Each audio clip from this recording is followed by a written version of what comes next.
প্রিয় দর্শক, আমি এসেছি জার্মানিতে। জার্মানি বিশ্বের বিখ্যাত একটি দেশ, স্ট্রংগেস্ট ইকোনমির দেশ। ইউরোপের সবচেয়ে স্ট্রংগেস্ট ইকোনমি বলা হয়ে থাকে জার্মানির ইকোনমিকে। আর এদেশে আমি করছি, বিভিন্ন শহরে যাচ্ছি, এখানে অসংখ্য বাংলাদেশে বসবাস করেন। তারা বিভিন্ন ভিসা পথে এসেছিলেন এদেশে। অনেকেই সফলতার সাথে চাকরি করছেন, ব্যবসা করছেন, অনেকে পড়ালেখা করছেন। কিন্তু এই জার্মানিতে গরিবদের একটি কথা আসে, এদেশে কীভাবে আসা যায়, অনেকেই প্রশ্ন। এবং বাংলাদেশ থেকে নাকি জার্মানিতে আসার জন্য এদারে তিরিক পড়েছে। আমি অনেকের সাথে কথা বলেছি, ভিসা প্রক্রিয়া, এখানে কীভাবে আসা যায়, এখানে কীভাবে থাকা যায়, এই পুরো বিষয় নিয়ে অনেকের সাথে কথা হয়েছে আমার। তবে সব মিলিয়ে মনে হচ্ছে তিনটি ক্যাটাগরিতে জার্মানিতে আসা একেবারেই সহজে হয়।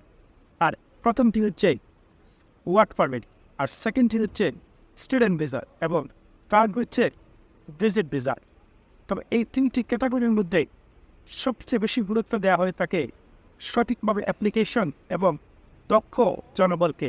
জার্মানিতে সবসময় দক্ষ জনবলকে সবচেয়ে গুরুত্ব দেওয়া হয়ে থাকে, এবং সঠিক অ্যাপ্লিকেশন প্রক্রিয়াই হচ্ছে এখানে ভিসা পাওয়ার ক্ষেত্রে সবচেয়ে সহজ পন্থা। আমি অনেকের সাথে কথা বলেছি, চলুন তাদের মুখ থেকে শুনে কীভাবে জার্মানিতে সহজে আসা যায়, কী ভিসা আসলে আসা যায়, এবং বর্তমানে আসলে কোন ক্ষেত্রে সহজে আসা যাবে জার্মানিতে।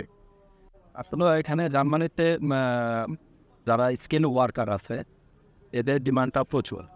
তো কারণ আমাদের যারা স্কিল ওয়ার্কার আছে তারা অতি সহজেই জার্মানিতে আসতে পারে।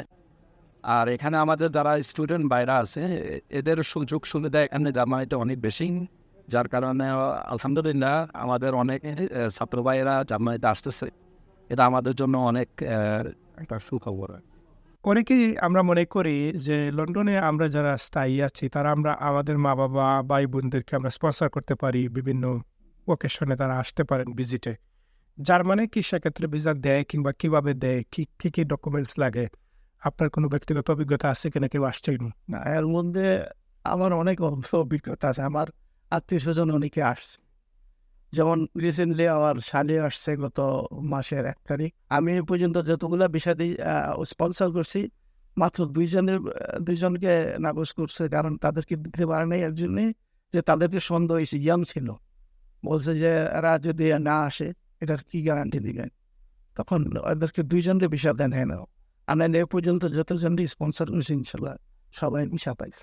আমি 1992-তে জার্মানিতে আসি, আজ থেকে প্রায় ৩২ বছর আগে।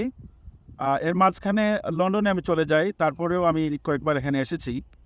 তো আমি আশা করব যে যারা বাংলাদেশ থেকে উচ্চশিক্ষার জন্য অথবা তাদের স্কিল বিল্ডিংয়ের জন্য দেশের বাইরে আসতে চান, জার্মানি একটা সুন্দর জায়গা।